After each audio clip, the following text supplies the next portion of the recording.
Hello students, today we are going to do a very humorous story by William Somerset Maugham, and the name of the story is The Luncheon.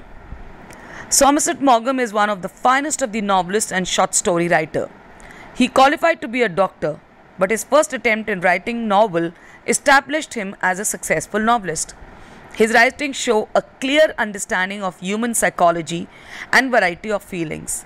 His creations depict a rich experience of man and woman, their behavior, their humor, and their temperament. He delights in exposing human frailties and drawbacks, but his treatment of the theme is mainly humorous. His satire present interesting example of social life and strange situations faced by man in his eventful life. His stories are simple but prove to be a mental exercise for the human being.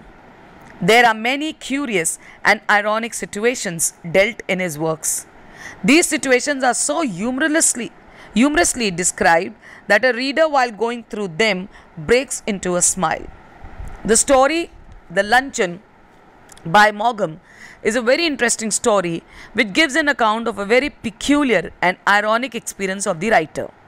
It presents the plight of the narrator, who is trapped by a lady who self-invites herself to an expensive restaurant in Paris.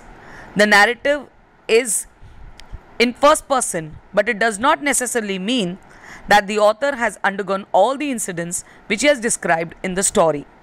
The narrator is portrayed as a humble, modest, but a thorough gentleman who cannot refuse lunch to a self-invited lady. The most humorous line in the story is by the so-called invitee, the lady who keeps on saying, quote, "I never eat anything for luncheon," unquote, but keeps on eating so much that the author has to pay 80 gold francs as the bill of the restaurant, which is the cost of 1 month's meal. The author reveals that when he meets the lady after 20 years and witnesses that she has grown into a very obese woman, he is satisfied. The account of her taking lunch is very interesting, which makes us laugh, as well as we also sympathize with the writer. The lady starts with caviar, goes on to have salmon, which are very costly in that part of the year, gulps down everything with wine, goes on to have peaches, orders a half bottle of champagne, and finishes with asparagus, ice cream, and coffee. Throughout her tiny luncheon, she keeps on assuring and reassuring the narrator that she does not have anything for luncheon. She also advises the author not to have mutton, for it spoils the digestion. She says so because she is ignorant of the fact that the mutton chops are the cheapest on the menu card and therefore ordered by the author. She advises the narrator while departing, quote, "Follow my example and never eat more than one thing for luncheon," unquote. All her sayings and eating proves that she is a shameless glutton who always eats everything at the cost of others. Not only this, she also shamelessly blames her companion for being a meat eater. The narrator's plight is described in this one sentence, which he speaks when he is asked what is he going to have as a drink. He says, quote, "water," unquote. Right from the beginning, the writer finds himself in difficulties which keeps on increasing as his guest keeps on gulping down one dish after the other. He fears in the end that he might not be able to pay the bill, and therefore he panics. Weird ideas start coming into his mind, and he goes on to the extent of thinking that he can mortgage his watch against the bill.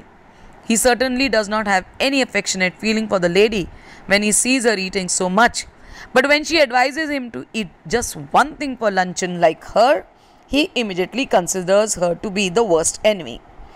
This is the reason that he becomes happy and believes in the judgment of God and the mercy of God when he witnesses that she has turned into a very fat lady. The story hits at the pretentious females of the present days who keep on eating but assert that they are on controlled diet. The treatment of the theme is humorous, and the author does not ridicule anybody directly or points out the flaws of the female gender openly. He opts for an imaginary character and describes a style of eating in such a manner which cannot be called malicious.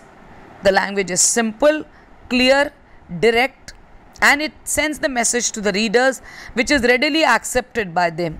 There is no bitterness in the satire, only pure humor which runs through the whole story, and this is the success line of the author. Thank you.